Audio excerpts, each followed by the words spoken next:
Saya Desi Salviani, Anda sedang menyaksikan News Update Warta Kota. Presiden ke-7 RI Joko Widodo membeberkan pertemuannya dengan Gubernur Daerah Istimewa Yogyakarta, Sri Sultan Hamengkubuwono ke-10 pada Rabu 15 Januari. Diketahui keduanya bertemu di Keraton Kilen selama hampir 2 jam.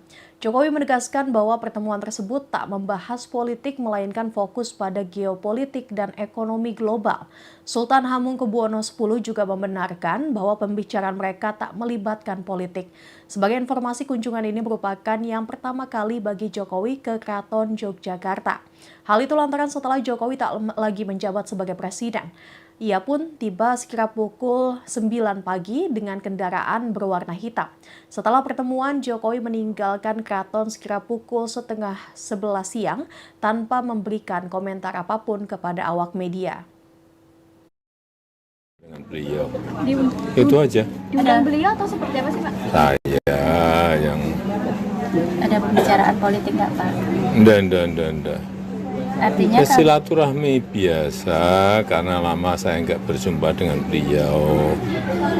ada pembicaraan terkait pembangunan untuk atau pemerintahan? Nah, ya hampir 2 jam ya ngomong dari banyak hal. Ya. Mungkin boleh disipil Pak, dikit Pak.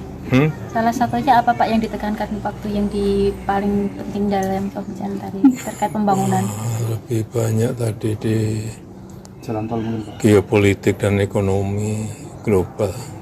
Termasuk untuk kerjasama dua Solo dan Jogja gitu? Udah itu ke pemerintahan. Ya udah itu aja. Pak, ada kabar di Jakarta bahwa Pak Jokowi dikabarkan bergabung dengan Partai Golkar melalui ormas pendiri partai Pak. Nah, isu-isu terus. Tapi apakah memang ada komunikasi ke arah itu Pak? Enggak ada. Artinya itu cuma isu-isu seperti biasa ya Pak ya? Seperti biasa. Tapi kalau untuk ke depan rencana Pak Jokowi terus diisukan seperti ini gimana Pak?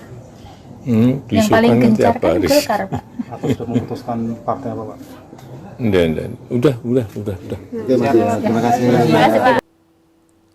Petugas pemadam kebakaran berjibaku memadamkan api yang menghanguskan Glodok Plaza, Jakarta Barat hingga Kamis 16 Januari dini hari. Adapun api pertama kali muncul pada Rabu 15 Januari sekira pukul setengah 10 malam di lantai 7. Selama prosesi pemadaman berlangsung, terdengar beberapa kali suara ledakan dan dentuman dari dalam bangunan. Diduga ledakan berasal dari barang-barang elektronik yang dijual di pertokoan tersebut. Sempat terjadi ledakan yang cukup keras hingga warga yang menonton pun menjadi riuh. Petugas pun meminta para warga untuk mundur demi keselamatan.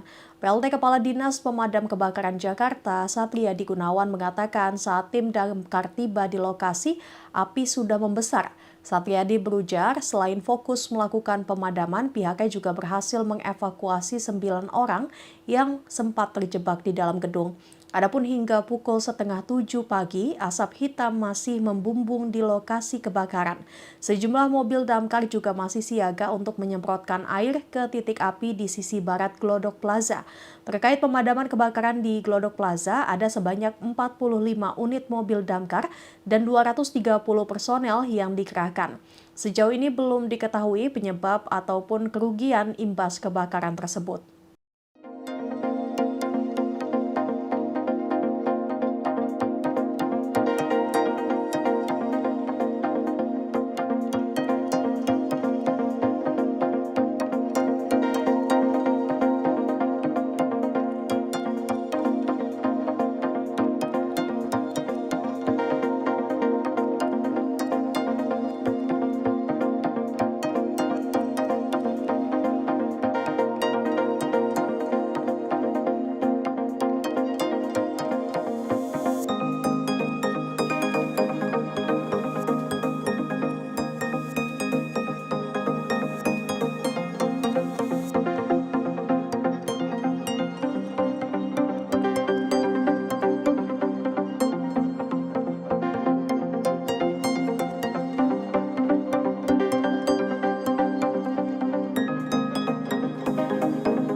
Terdakwa kasus pelecehan seksual Iwayan Agus Suartama alias Agus Buntung menjalani sidang perdana dengan agenda pembacaan dakwaan pada Kamis 16 Januari di Pengadilan Negeri Mataram. Setibanya di PN Mataram, Agus menuntut haknya sebagai penyandang disabilitas terkait fasilitas yang diberikan. Adapun dalam persidangan kali ini, Agus didampingi oleh 19 pengacara. Seorang penasehat hukum Agus, Ainuddin, mengatakan kliennya mengeluh tidak nyaman di dalam lapas. Sebelumnya, pria yang biasa disebut Agus Buntung terlibat kasus pelecehan seksual terhadap belasan wanita di Lombok. Setelah mendapatkan tahanan rumah dari polisi, Jaksa Penuntut Umum atau JPU pun memutuskan menahan Agus Buntung di lapas selama 20 hari.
Gencatan senjata yang disepakati oleh Israel dan kelompok Hamas disambut positif oleh warga Gaza.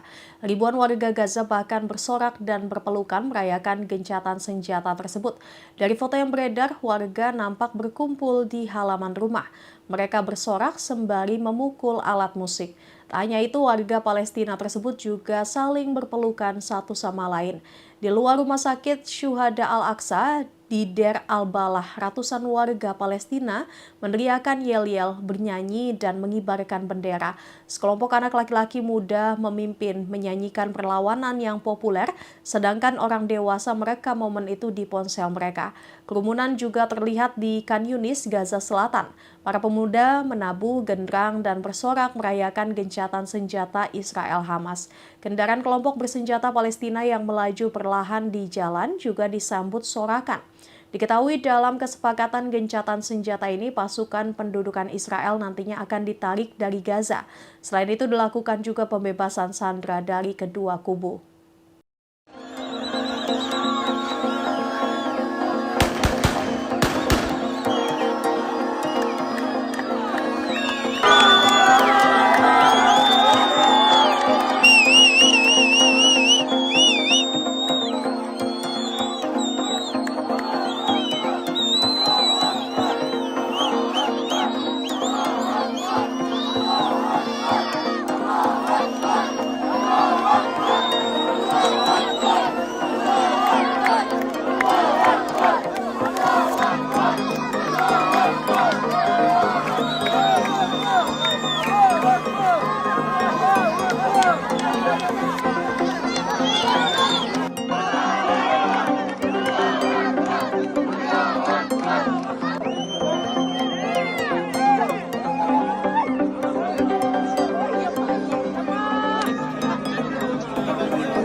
Dilaporkan 163 warga negara Indonesia terdampak kebakaran di wilayah Los Angeles, California, Amerika Serikat. Konsul Penerangan dan Sosial Budaya KJRI Los Angeles, Afina Burhanuddin, menyebut WNI yang terdampak terdiri dari masyarakat diaspora maupun pelajar. Saat ini mereka berada di tempat pengungsian yang disediakan pemerintah setempat. Tempat pengungsian itu terbuka bagi semua korban tanpa membedakan kewarganegaraannya. Afina menyebut KJRI KJRI Los Angeles juga menyiapkan tempat pengungsian dan persediaan logistik untuk masyarakat yang membutuhkan. KJRI juga menyarankan supaya WNI terdampak bisa ke shelter semi karena fasilitas di sana lebih baik. KJRI pun akan lebih mudah mendapatkan informasi terbaru dan memberikan bantuan. Kendati begitu, beberapa WNI lainnya memilih mengungsi di rumah saudara dan kerabat hingga mencari tempat tinggal sementara.